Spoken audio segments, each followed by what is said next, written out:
Marami akong nalaman na toxic mindset ng mga Pilipino. Unang-una ang matanda ka na, mag-asawa ka na.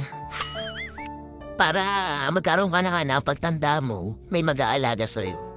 Hindi ako hiniwala na yung anak mo is aalagaan kapag tumanda. Ayaw kong mag-example, baka maraming saktan. Bato-bato sa langit at tamaan o magalit. Ang pag-aasawa naman, choice nyo yan. Kung handa na kayong bumuhay ng mga anak nyo. Minsan kasi ang anak ginagawa nilang investment. Yung mag-anak ka ng marami tapos sinasabi nila na, pag nag-anak to, pag yumaman to, magbibigay sa akin ng pera. Kung kaya nyo nang buhayin o pag-aralin ng mga anak nyo, handa na kayong tumayo sa sarili yung mga paa. Pwede na kayong mag-asawa. Pero, kung mag-aasawa lang kayo dahil natatakot kayo sa edad nyo, o natatakot kayo dahil matanda na kayo, o napag-iiwanan na kayo, tapos hindi niyo pa napaghandaan, ay hindi na tama yun. Baka mamaya pag nagkaanak kayo, ultimong gatas ng anak niyo ihingi sa kapatid niyo. Ultimong sustento ng anak niyo ihingi sa kapatid niyo. Tapos at the end of the day, na lahat ng mga tulong ng kapatid niyo sa inyo, siya pa rin ang masama. Diba? Mas maganda yung bumuo kayo ng pamilya, nag-anak kayo, na walang tulong or hindi kayo humihingi ng tulong sa ibang pamilya niyo. Parang proud kayo sa sarili niyo.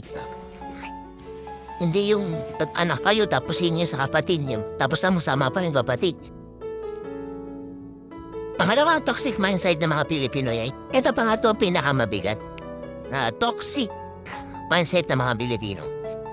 Kaya walang yumayaman sa isang pamilya kasi kung halimbawa isa lang ang may trabaho, isa lang ang matino, isa lang ang mapagbigay, lahat tinutulungan buong pamilya. Kung hindi mo tutulungan, ikaw pa ang masama. Ganun yun hindi mawala sa ating mga Pilipina na halimbawa may trabaho ka, nasa ibang bansa ka. Hindi naman sa obligasyon, parang kailangan mong tulungan yung kapatid mo, kailangan mong tulungan yung pamangkin, kailangan mong tulungan lahat itong buong pamilya. Kasi pag hindi mo tinulungan, meron kang maririnig. Para ang sama-sama ng ugali mo pagkagano. Ang pagtulong naman kasi hindi naman obligasyon yun Choice mo yun, gusto mo yun, kung gusto mo mabigay kung meron ka, magbigay ka. Pero hindi ka na dapat nang pilitin at hindi ka pagsasabihan ng masama kasi nagsikap ka para hindi umasa sa kanila at parang sarili mo. Kasi mahirap umasa sa ibang tao, lalo na sa pamilya. Kasi ayaw mong matulad sa kanila. Meron kang pangarap, meron kang gustong marating sa buhay, kaya ka nagsisikap, nag-iipon ka para sa sarili mo. Habang tumatagal ako dito sa Pilipinas, nakikita ko yung napakadaming toxic mindset ng mga Pilipino.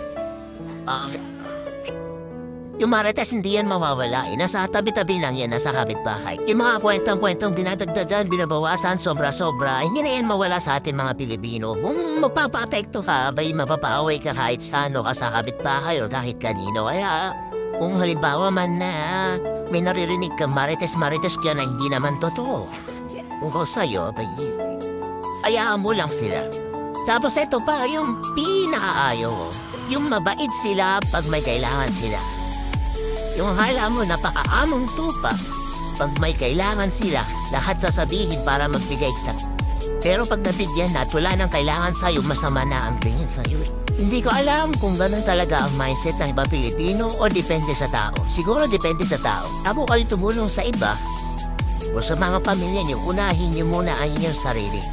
Mag-ipon para sa sarili. Kasi pag ikaw nawala, nakakasiguro ka ba na yung mga tinulong mo sa pamilya mo o na kapatid mo may babalik sa'yo? Di pa hindi. Kaya unahin mo muna ang inyong sarili. Hindi naman masama ang maging madamot. Basta alam natin na meron ng nakalaan para sa atin.